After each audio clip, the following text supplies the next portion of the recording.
Cleveland's own Fox 8 News. Good afternoon, everyone, and we continue to follow breaking news out of Akron this evening, where a private plane crashed into a residential area. This is near the Akron-Fulton Airport. Both the pilot and co-pilot were killed in this crash. All right, we have a number of reporters on scene in this developing story. Let's begin right now with Matt Wright on scene. Matt? Tracy, Bill, still a very active scene as investigators from the FAA and NTSB are now on their way here to Akron to investigate how this plane crashed from the sky. Take a live look at the scene right now. We're told that this plane may have clipped a utility pole. You can see workers now repairing that, working to restore electricity to people in this area. The FAA says this is a Hawker jet that was approaching Akron-Fulton Airport this afternoon when it crashed into a building. We're told it's a home, but no one was home at the time. No one injured on the ground. However, the pilot and the co-pilot have both been confirmed dead. No word on any other passengers, if there were any additional passengers on this plane. Witnesses describe this plane as clipping this telephone pole and then crashing into the building. We can say that they saw thick black smoke and flames coming from the scene. Of course, firefighters, police, and rescue workers getting out here as quickly as possible. Many neighbors calling 911, some of them driving by, seeing this plane flying at a very low height, and of course a very frightening thing to see. The good news, though, no injuries on the ground. That is the bright side. Of course, we did check with Akron-Fulton International Airport. I can tell you, according to the website flightaware.com, there was a Hawker aircraft scheduled to arrive there from Dayton this afternoon at around 3 o'clock, just before 3 o'clock. That flight did not arrive, so we are working to confirm that information with the FAA to confirm a possible flight number or flight path of this plane. Still waiting on confirmation of that, but we of course are working to gather more information, speaking with witnesses and officials here on the scene as utility workers continue to try to restore power to homes in this area. All right, Matt, thank you very much. As you get more information from the scene of this plane crash, now, we were all talking earlier because Andre is a pilot, different kinds of scenarios, because these pilots are very experienced in coming in to land at that airport. Absolutely. And what might have happened. Yeah, many hours. Too early to tell at this point, but we want to check in with Andre. Andre, first of all, talk a little bit about this type of aircraft. It is the Hawker 25. It is a jet aircraft. It's a smaller, but in the sense that it can hold anywhere from 8 to 10 people. And because it's a jet engine, a lot of people on the ground thinking, well, that we didn't hear anything that would perhaps indicate that this aircraft was having trouble, but you wouldn't necessarily, because that's the kind of aircraft that is piston-driven that you might hear sputtering. But this is a jet, and the dynamics and the way that jet engine operates is a little different. Now, in all probability, they were using what's called the GPS RNAV 25 approach, or approach to runway 25. And with the equipment that's on board, again, in all probability, that should have kept their aircraft right on the glide slope, the proper glide slope, within a meter or two, assuming that they were WAAS-enabled GPS. I just took a look at the ceilings and visibilities, roughly that most of the afternoon they were bouncing between 600 and 800 feet, and the minimum is 500 feet. So, that should have kept them out of trouble. So there's still just a ton of questions as to just exactly what happened, and quite frankly, it's going to take a while to put those pieces of the puzzle together, and that's what the NTSB does very well. We just have to stand back and let them do their work and try and figure out what went wrong. Andre, before you go, if there was a warning, if the pilot said Mayday or something, I'm assuming there'll be a recording of that somewhere. Oh, yes, absolutely. The Cleveland approach sets them up because it's an uncontrolled field.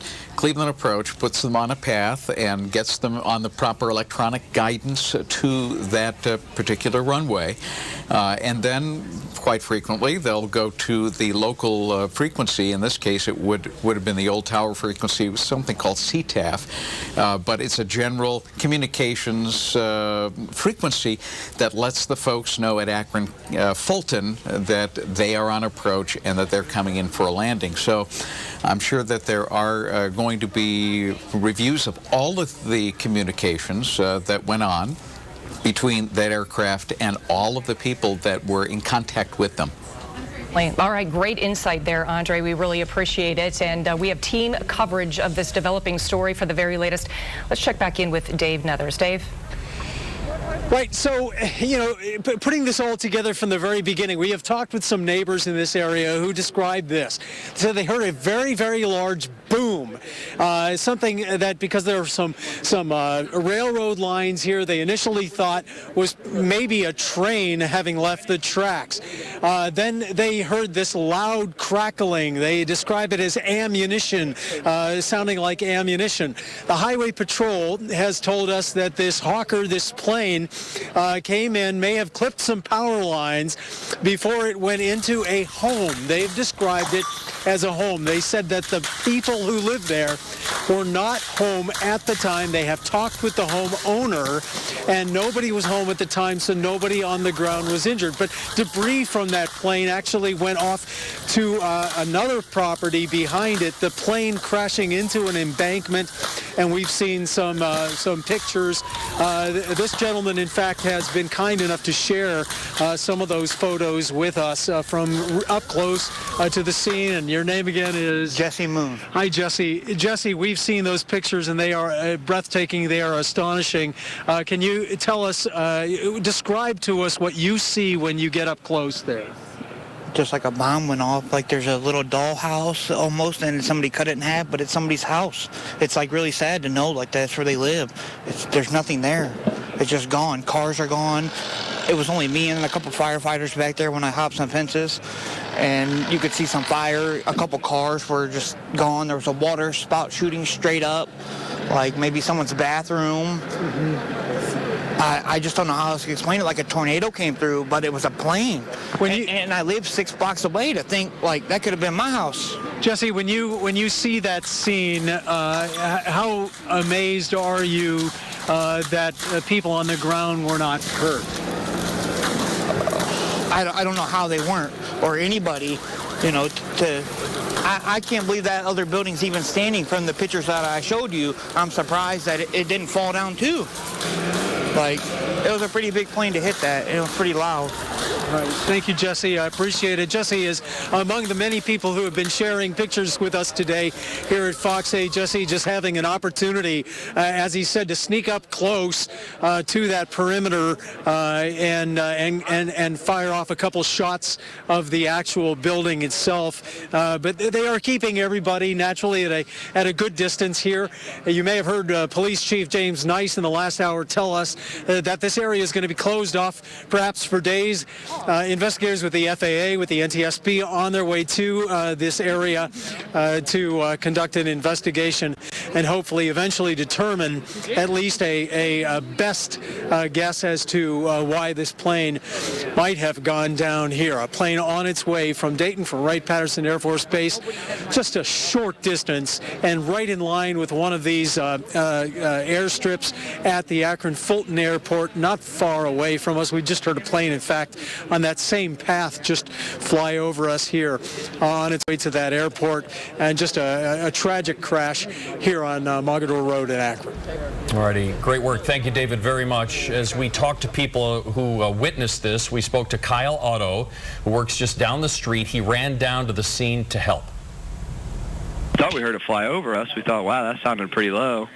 Now all of a sudden we heard a big boom, and we looked down and we saw the black smoke, and we just looked out the door and saw all that and took off running for it. Like I said, we were kind of avoiding power lines, and people were starting to come out of their buildings and houses, and the apartment complex next door, people were still in there, and they came out, obviously, and we were telling them, hey, you need to get out of your office. I mean, you need to get out of your building. I mean, you need to get out now because you could still hear things exploding. So.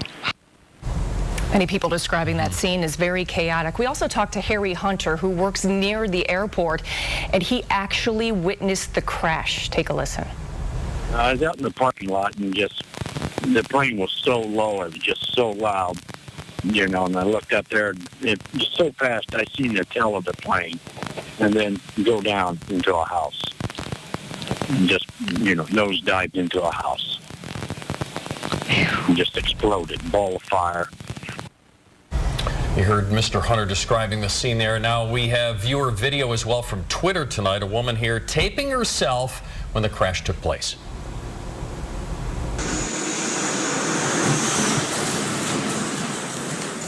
Oh my God! Oh my God! You can hear the jet engine going by. Absolutely. And see her shock as well. All right, and we understand that we've got utility companies on the scene trying to help there. We want to check in with Lou Maglio because we understand that there are quite a few power outages at this time. That's right, Tracy and Bill. This happened about 2:45 this afternoon. The plane did clip some power lines on the way down before it caused that catastrophic situation there in Akron this afternoon. At this point, First Energy is telling us right now 1,600 people in the Akron area are without power. That's 1,600 people because the aftermath of what you're seeing there, the jet clipping some power lines, and there's the result. 1,600 people at this point without power in the Akron area. First Energy crews have been there since about 3 o'clock this afternoon. Did not take them very long at all to get to the scene. They are working feverishly to get power restored to everybody. Now we are hearing from First Energy that it could be 9 o'clock tonight before power is restored to everyone in the Akron area who is affected by this. Again, at this point, 1,600 homes in the Akron area involved in power outages because of that jet clipping some power lines there on the way down. 9 o'clock tonight, that is the estimate from First Energy when they'll get the power back. We'll stay on top of this one for you too, Bill and Tracy, but for now, we'll send it back to you. All right, thank you, Lou, very much as well. Everybody traveling in East Akron, this is Mogadore and Skelton Road, that area, and if you live down there, you know where it is.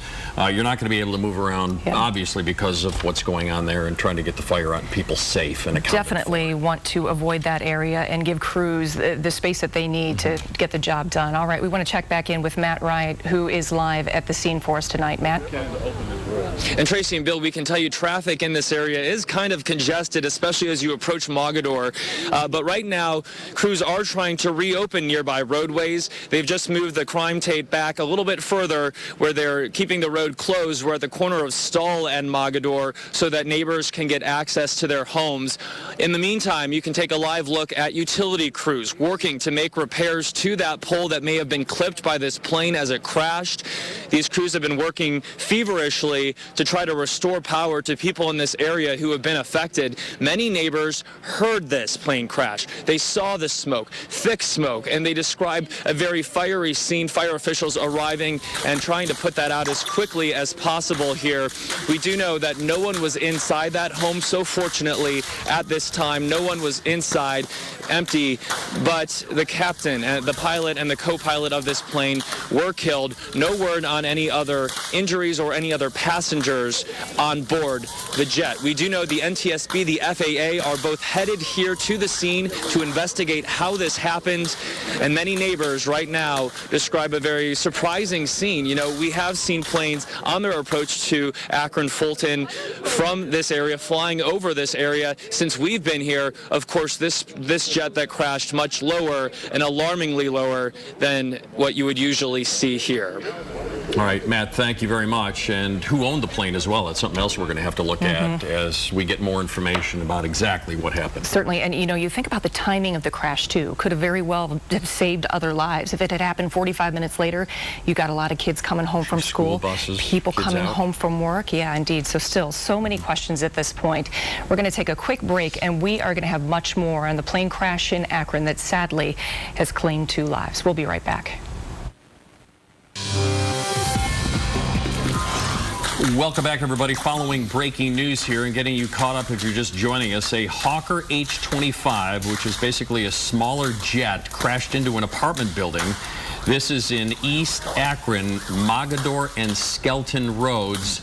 If you're familiar with what's going on there, you can see one of the apartment buildings there was destroyed. It also affected a building. There's, I think, an embankment and a building behind that home, and they were damaged. That home was damaged as well, too. So far, we can tell you that 2 people have been killed, the pilot and a co-pilot. Yeah, and we heard from the city's mayor and the police chief saying that, you know, it clipped those power lines, it hit that home, then the embankment, and that embankment likely slowed the plane down. It could have plowed through. I mean, you see how close those houses are. It could have potentially saved a lot of lives there.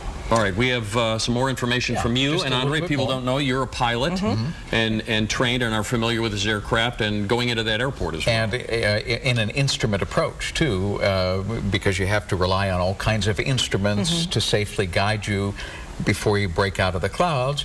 And I was reminded, it's been a while since I've flown into Akron-Fulton, but the pilot mentioned that it's the Akron-Canton approach control that's responsible for them. Great control center, phenomenal. All of our control centers are great. And just recently, the GPS approach to runway 25, the vertical guidance, which is... That's a runway that they would have been landing on. Yeah, they would have been landing on runway 25. And here is they're being vectored onto the GPS runway 25. That's the turn you see. And then they're heading down and to the left. That's at the very top of the screen. And they're being vectored into runway 25. Now, the vertical guidance apparently on that particular approach no longer exists because of some technicalities, what does that mean? That's basically they have to time their vertical descent and go no lower than 500 feet above ground level. And if they can't see anything at the 500-foot point, they have to do the go-around. So a lot of questions as to, you know, they'll be sifting through a lot of this. It takes time, too. Oh, and it does. You said this co-pilot and the pilot, very experienced. They have to be. Yeah, it takes a lot of hours to be able to pilot and co-pilot that kind of an aircraft. So still, you know, a ton of questions, and NTSB is going to take their time in sifting through every morsel to try and piece it together. Good information, Andre, for everybody to kind of understand who doesn't fly and understand what's involved in landing in an airport like that. Because the first thing that comes to your mind, you look at the visibility and the weather out there, and some would say, is it a good day to even be flying? Shouldn't be an issue if, you know, you're doing the right things as a pilot, and everyone should stay safe. But a lot of things can and sometimes do go wrong, and you have to. They'll just have to piece together what it was. All right. You got a forecast for us as well. I do. Let me show you the skies, because the skies even here, Cleveland, have been up and down in visibility. Here is the webcam from the 5-mile crib, and there is some low visibility right there with low clouds, occasionally getting down to just a couple hundred feet in the visibility. You can't see Cleveland anymore, and it's 3.5 miles from this camera to the city of Cleveland. So obviously it is much less than that, because you see even the water just kind of disappearing from view. But most of the heavy rain or steady rain has now pushed to the northeast. It is raining Erie, Pennsylvania, Buffalo, all the way down to and including Pennsylvania. We still have some drizzle, low clouds that are hanging here. And here's the broader look. You can see most of the steady rain has now pushed away. So accumulating rainfall, probably not going to be a huge issue. Maybe a 1/100th of an inch every once in a while with the drizzle that we have left going on. And as far as the satellite goes, you can still see some cloud cover hanging on to most of the state. I just checked the visible satellite. There are some holes in the clouds in Indiana and Illinois, and eventually that will be heading this way. Pardon me, right now, we have temperatures that are in the 40s, mid-40s. It's kind of a cool, cloudy, and kind of a damp evening, and that's basically what we're going to go into the evening hours. Cool, cloudy, damp, occasional drizzle, slow clearing, and a lot of that won't occur until after midnight. Because of the moisture already from the rain, patchy ground fog could certainly develop. once the clouds clear out and the temperatures head for the dew point, which is 38. Patchy morning fog might be an issue. How much? Still yet to be seen. That all depends on how quickly we clear out tonight. And then otherwise, we're predicting that to clear up. We'll have high pressure move in. There's the sunshine zone moving in. There's a lot of that patchy fog. Again, we'll have to see how much it expands. But here comes the next front, which is right on our heels. So we'll go one day okay. And then on Thursday, another cold front with a pretty strong chance of showers at 56. And then the colder air rushes in. Friday and Saturday, mid-40s, low 30s at night. Take a look at the winds aloft. Here's the next pile of colder air, and it's the Friday, Saturday chill. You can see it grabbing a hold of us, but look how quickly it begins to move out, and the milder air will start to filter in on Sunday. So the colder of the 2 weekend days will be Saturday, and it is very possible that we'll see some snow showers in the snow belt Friday night and early Saturday before that clears out. Sunday, the better of the 2 weekend days, 54, and then we should stay in the mid-50s on Monday and Tuesday. All right, thank you, Andre, Thank you so much. Okay. Disaster like this, it's been worked on already. The Ohio State Highway Patrol, they're on scene and they are in charge. They take the lead, and then there'll be an incident commander and some other key positions to make sure this goes smoothly, and everybody is tasked to perform a duty to make sure everybody on the ground is safe. And so far that we know that nobody on the ground was hurt at all or killed in this, which is quite amazing. It truly is remarkable. I mean, when you see just how close these houses are, this happening in the middle of the afternoon, people could have been out walking, getting in their car.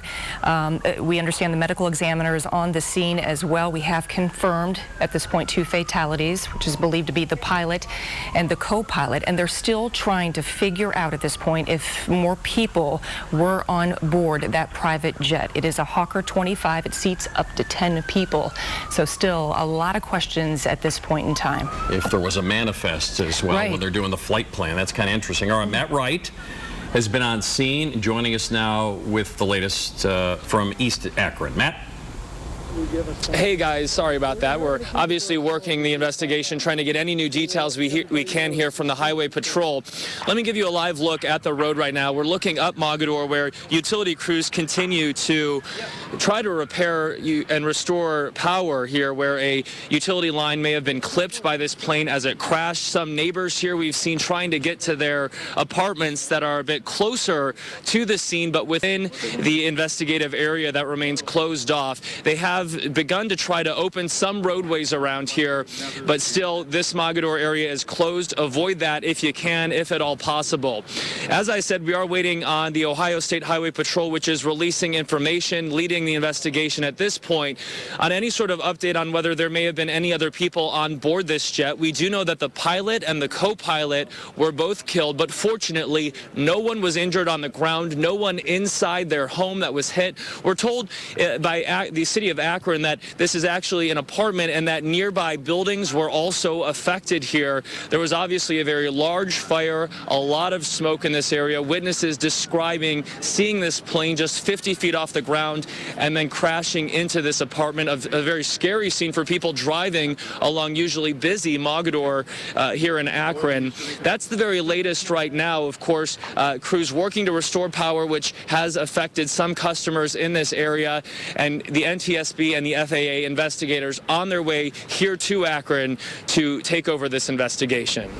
All right, Matt Wright from the scene there. Just an unbelievable day once again in the city of Akron, right around 2:45. That Hawker 25 went down. It was on its way from Dayton to the Akron-Fulton Airport.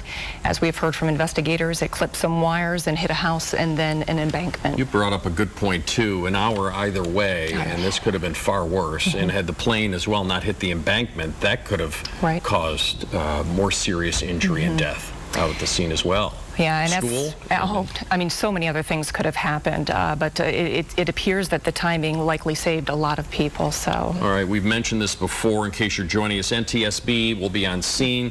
They basically will take that aircraft out of the apartment that it crashed into and piece it back together as much as they can and try to figure what's out left of it. what went wrong here, if anything. And it could be anything from pilot error, or it could have been some mechanical failure. So many things to look at, as Andre's been talking about. These things are complicated machines. And the plane was going in, landing at the Akron Fulton Airport, was on, like typically we've all flown an aircraft getting ready to land. And then this happened. And you can listen to the wood or electricity or whatever that is, just that popping, it gives you chills. Lieutenant Mike Steele from the Akron Fire Department, he was watching his granddaughter just a few homes away from where this happened, and they actually heard it. He took some video for us, so hopefully we can have that in our 6 o'clock hour. But he said you could hear the explosions. Those explosions were, of course, it was the jet and the cars in the garages there. This was just a fuel-filled fire. So lots of explosions and smoke and flames and just devastation in that neighborhood. But again, we have just gotten an update from the Akron Fire Department. No one in the home or on the ground was injured. Bill, you had mentioned the Ohio State Highway Patrol has control of the scene. The medical examiner is there, the FAA, NTSB on the way as well to try to figure out what happened. Most of these things are, if a plane crashes, God forbid, and it did in this case, what do we do? Who's in charge? And that has all been laid out as well. So when you get to a scene like this, there isn't chaos. Everybody is organized. Everybody has a plan. Everybody knows what they're supposed to be doing. So there's not more chaos. And we saw people out there pointing and talking and sharing their own stories where they were when this happened. As well, I think, was it Dave Nethers or Matt, I can't remember, talked about some traffic jams in the area, maybe some gawkers or people trying to get to their own homes. So this is Mogadore and Skelton Roads. There'll be other streets perhaps around that area closed off. So if you don't need to be there, the authorities are going to tell you to please don't be, so they can get things back to normal as quickly as possible in this tragedy that took the life of the pilot and the co-pilot. Sadly, and again, just give the crews the room they need to do their jobs. We heard from Lou Maglio. We understand that 1,600 people in the city of Akron are without power, but we are told that it will likely be restored right around 9 o'clock this evening. We're going to have many more updates for you. We're going to take a quick break, and we'll be right back.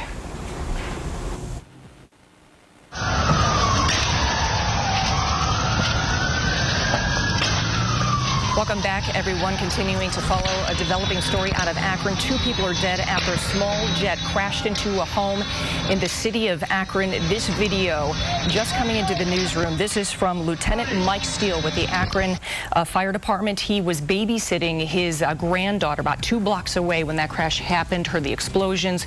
That was actually the plane on fire right behind that building. It hit an embankment after hitting that house. It's the sound that gives you chills. All right, David, you've been on scene talking with people and still there, and I imagine it's going to be a long night for folks.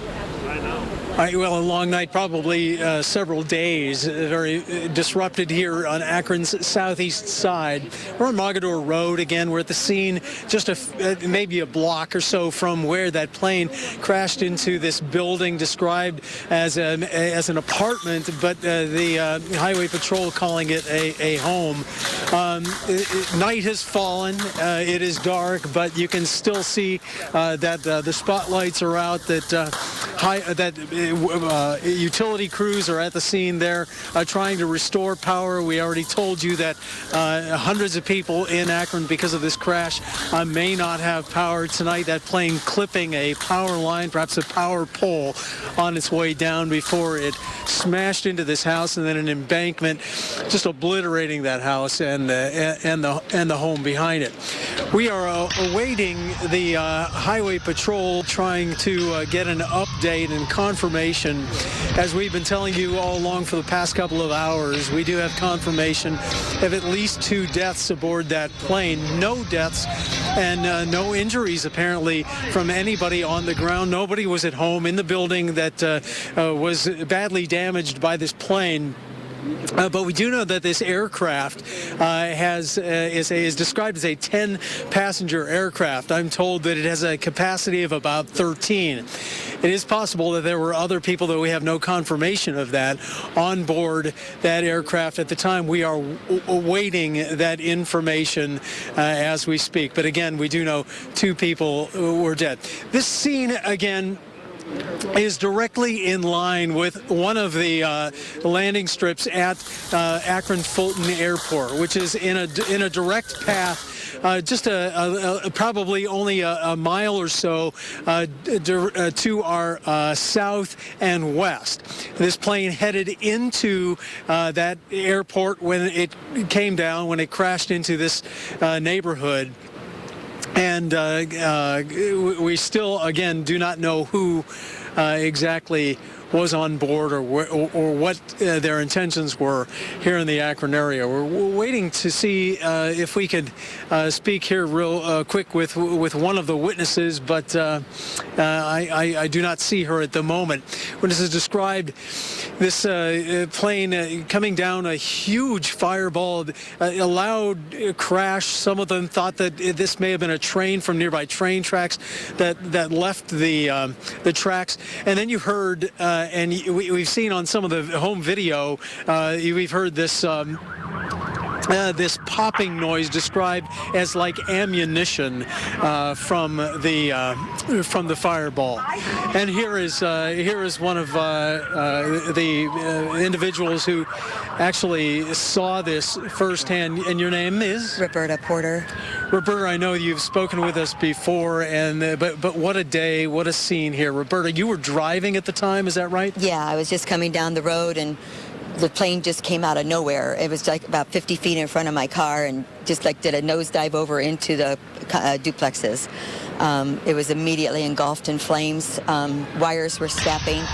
I was the only one really on the road. There was a school bus behind me. I immediately was calling 911, and everybody was coming out of their houses. It was just horrible. So when it crashed into this building and this home, did you see people in yards? Was there anybody outside? You couldn't see nothing right where it happened. It was just so engulfed with smoke and flames that you couldn't see anything. It was people from houses, beside that were coming out of their homes and stuff, and I was just praying that there was nobody in those homes that hit. Describe what that sounded like, what that felt like when that plane collided with that home. It's just something that's never going to leave my mind. I can still see that plane just clear as right now as it just happened. And it was just a boom. It was just, I don't know. It was just really traumatic, and it was it's just really sad. I just couldn't imagine how many people were on that plane. It was a decent sized plane. It wasn't just a little two-seater. So it was kind of scary. And I know that you probably you're not very well acquainted with the aircrafts or the working, the mechanics of the aircraft. But did it seem to you at all as if, other than the fact that it was obviously coming down into a building, that there was anything wrong with this plane? I think so, because it, like, instead of, it just didn't like nosedive. It was like veered. It was like sideways kind of come in. It was like they were trying to correct something, but it wasn't correcting or whatever. It just didn't. It didn't seem. It just like didn't just like drop straight down. It was like kind of veered over. I don't know what had happened, but it just didn't land like you would have thought it would just straight down. It just had to be a sobering moment for you at that time, because you knew something terrible. Yes, I knew something. There was going to be definitely some deaths happening right there, because nobody could have survived that. Well, I'm so sorry that you witnessed that. Thank you for sharing your story with us, though, very much. We've heard very similar stories, and now we've seen some video of the fire that she described afterwards. It's just an intense fireball, a lot of smoke, black smoke, pouring into the sky. This is going to be a scene that this is going to be closed, the road here, Mogador, for several days, still awaiting the NTSB and FAA FAA to come and do their work. All right. Thank you, Dave, very much. Let you get back to work, and we have some more important information to pass along as well as we learn more tonight. Yeah, this is unfolding by the minute, and we, once again, we can confirm that there are 2 fatalities, believed to be the co-pilot, but we do at this point now understand that 9 people were on board that Hawker 25 when it went down in the city of Akron today. As we learn more about this, it makes sense as people start putting the pieces of the puzzle together. There would have been some kind of manifest, I believe, and who's on the plane, what their names were, and as far as we're confirming right now, only the pilot and co-pilot. They, of course, the next of kin would have to be notified. Sure, absolutely. As you all know, and we've done these stories before like this, and who else was on that plane, and we might know more later on tonight. It might be tomorrow. Obviously, no rush to pass that information along in light of the tragedy that's happened here, but so once again, you know, 2 people confirmed dead, but we now know that 9 people were on board that plane. It's hard to imagine that anyone survived there, but more details are coming in, and we'll pass them along as soon as we get them. Andre is in the Weather Center. Andre, now I've flown with you before. In a case like this, would you write down, or is it up to the pilot and co-pilot? Their names would be on some kind of manifest or flight plan. Would you have to write the passengers down, or is that a courtesy? That's on your flight plan.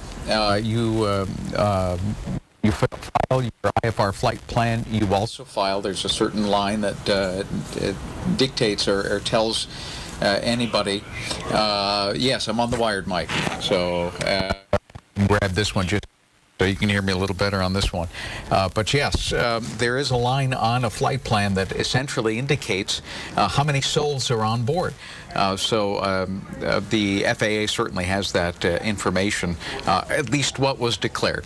And that's about all we know right now. And I'm not sure if that is public at this point. So that, again, more information that we're just going to have to dig through.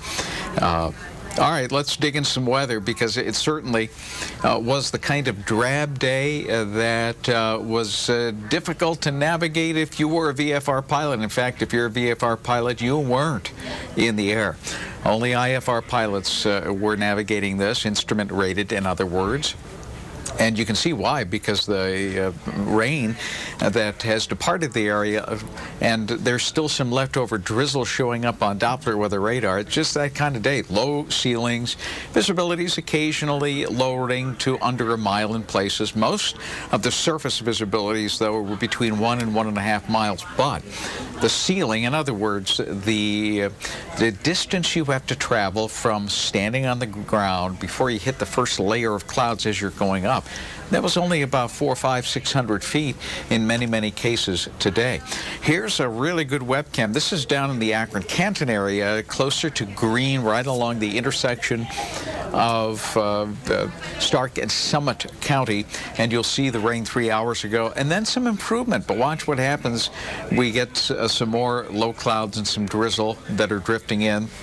It's going to take a while to see the atmosphere begin to clear up later on this evening. Right now we have 47 degrees Cleveland, 48 Akron-Canton.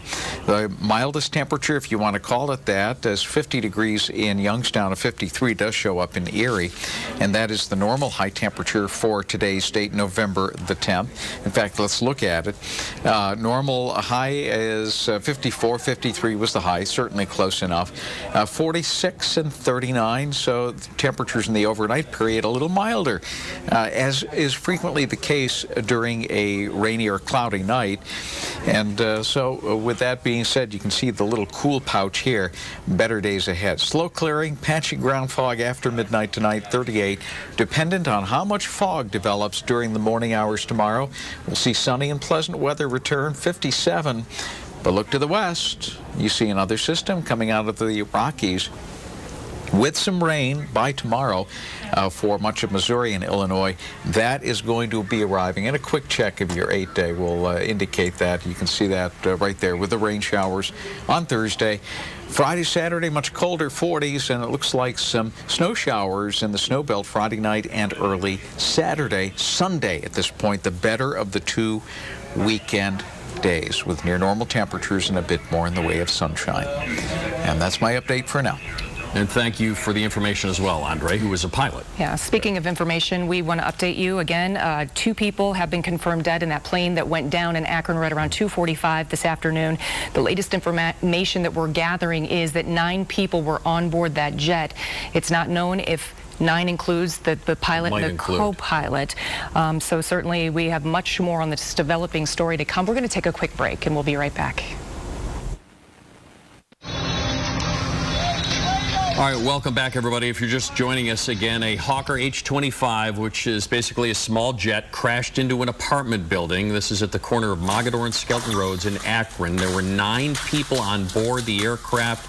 We are only confirming right now that the pilot and co-pilot are confirmed dead. No, we do understand that a total of 9 people are on board that plane. We've got the FAA, the NTSB on the way to the scene there.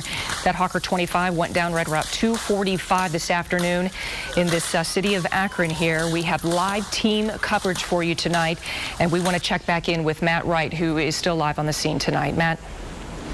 Tracy and Bill, we can tell you we're anticipating a press conference from Gary Gunther from the Summit County Medical Examiner's Office, hoping to shed some more insight on the number of fatalities here. Of course, we can confirm at this point the pilot and the co-pilot died in this crash. No one on the ground was injured. That is the good news.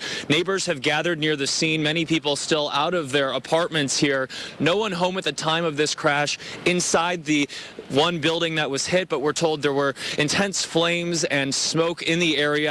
You can see utility crews here on the scene working to repair a utility pole that was clipped by this plane as it went down. We can tell you this plane took off from Dayton this afternoon, bound for Akron Fulton Airport, and then obviously did not make it to that destination. The aircraft scheduled to arrive just before 3 o'clock, departing Dayton around 2:15, according to FlightAware.com. We are waiting for some additional details also from the Highway Patrol, which is the lead on this investigation at this point. Of course, as you've reported, the FAA and NTSB does have investigators on the way to the scene. Mogadore Road here remains shut down at this hour. We're at the corner of Stall Avenue. We have seen some cars going through as people in this residential neighborhood try to get to their homes, try to get their belongings, their clothing. People who live beyond this point have had to obviously ask for permission to get close to the scene because it is the scene of an active investigation. Of course, many people affected beyond just those people that were living in the home that was hit. Neighbors and witnesses describe seeing this plane very low to the ground, driving down the road, hearing this crash, describing a very eerie scene. Of course, the investigation just beginning at this point about what caused this plane to crash, though the weather remains much like it did earlier, rainy and very overcast with pretty low visibility. Yeah, just a horrific scene there, and at this point, more questions than answers tonight. Matt Wright, thank you. All right, let's check in with our Kevin Freeman following the story. I imagine, Kevin, the Red Cross would be on scene, and/or this is such a great community when tragedy does strike. Everybody kind of pitches in. I know nobody lost their lives on the ground, but folks did lose their belongings, and they have no place to sleep tonight. You're right. You're right that the Red Cross is on the scene. They've been here since the very beginning. And you're also right that neighbors are coming together. Many people are trying to get close to their homes, which are close to the area of that apartment building that was hit. Let me just show you the scene here. As you can see, that's where it happened, further down the street where you see that crane here on Mogadore. They're right now trying to restore power to some of this area. Some of their homes and residents, they have power, some don't. Again, as you've mentioned, we do understand 9 people on board that plane. We expect to hear an update here momentarily. For a while, I was on the other side of this incident, and I talked to a man who lived right next door to the apartment complex, and he says that he heard the explosion. He ran thinking that it was his house. He said that he went in. He started actually knocking on doors, knocking to try to see if any of his neighbors were injured, if they were inside. But he said he knocked on as many as he could before the flames got too intense and before the smoke chased him out of there. But he believes, as you mentioned, that everyone from that that apartment building or from that apartment house, they were able to get out. But again, no word on exactly if there were any fatalities there. But from what we understand, that is not the case. I also talked to someone on the other side who said they actually heard the plane. They were inside and they heard it sputtering. And then they said that they came out and saw it tilting to the side back and forth. That is what one witness says, but that's not official from the NTSB or FAA, but that is what one of the witnesses says. They, of course, will be talking to witnesses to see what they heard, what they saw. But again, right now they still have Mogador Road blocked off here, and people here coming home, some wanting to get to their homes, not able to do so, and pretty emotional sight here when we first arrived. As you can imagine, I mean, we're seeing something so horrific happen here in this neighborhood.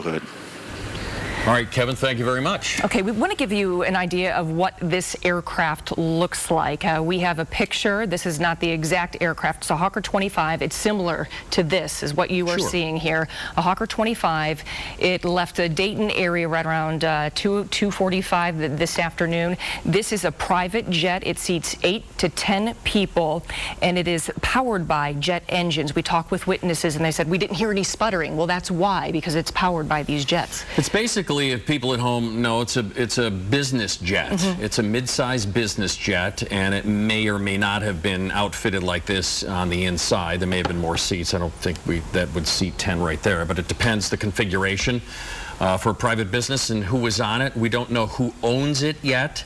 And again, Kevin talked about, and we have reported as well, there were 9 people on board, and the identities of the people on the plane we don't know yet as well. But that is all part of the investigation, and we will know later on tonight or tomorrow. Well, still so much information that we don't know at this point, and as we've heard from Andre, at this point it's all speculation as to what may have led this plane to go down in the city of Akron today. We're going to take another break, and we'll be right back.